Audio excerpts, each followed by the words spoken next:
Hey guys, welcome back to my channel. Today is Monday and I'm here with Lecture Monday. Today we'll talk about a cute little thing which is very important in the kitchen. Fenugreek.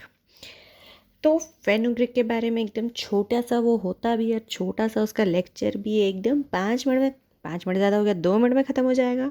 So the scientific name is trigonella foenum graecum. The family is leguminosae family. Seed rate कितना होगा 20 to 25 kg per hectare both the seasons के लिए. Now fenugreek ऐसे क्या है, ये cool season crop होता है, ये वेजिटेबल भी है, पल्स भी है. इसका जो लीव्स और यंग पॉड्स होता है उसको हम लोग वेजिटेबल की तरह यूज़ करते हैं और सीड्स को कॉन्डिमेंट्स की तरह यूज़ करते हैं. प्रोडक्शन में सबसे आगे कौन है? राजस्थान सबसे आगे. सीड इम्पॉर्टेंट है तो सीड ट्रीटमेंट करना होगा.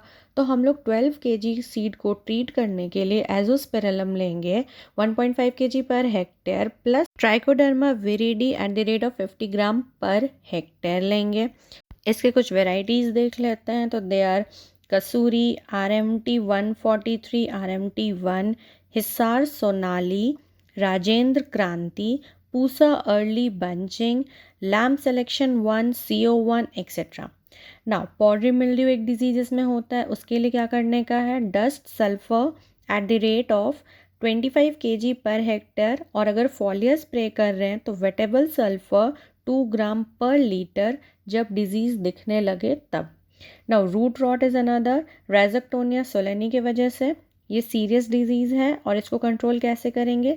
हम लोग ड्रेंच कराएंगे कार्बेंडाजिम का 0.05%. एक तो जब डिजीज़ आएगा तब और दूसरा उसके 1 मंथ के बाद. तो बस इतनी सी कहानी थी फेनुग्रीक की. That's all. I hope you like the video. और देखो यार, 2 मिनट बोला था तो 2 मिनट में कंप्लीट हो गया. 2 मिनट तो पूरी वीडियो ही कंप्लीट हो गई. So please like it, share it and don't forget to subscribe my channel. I'll again come up. Till that, take care. Bye bye.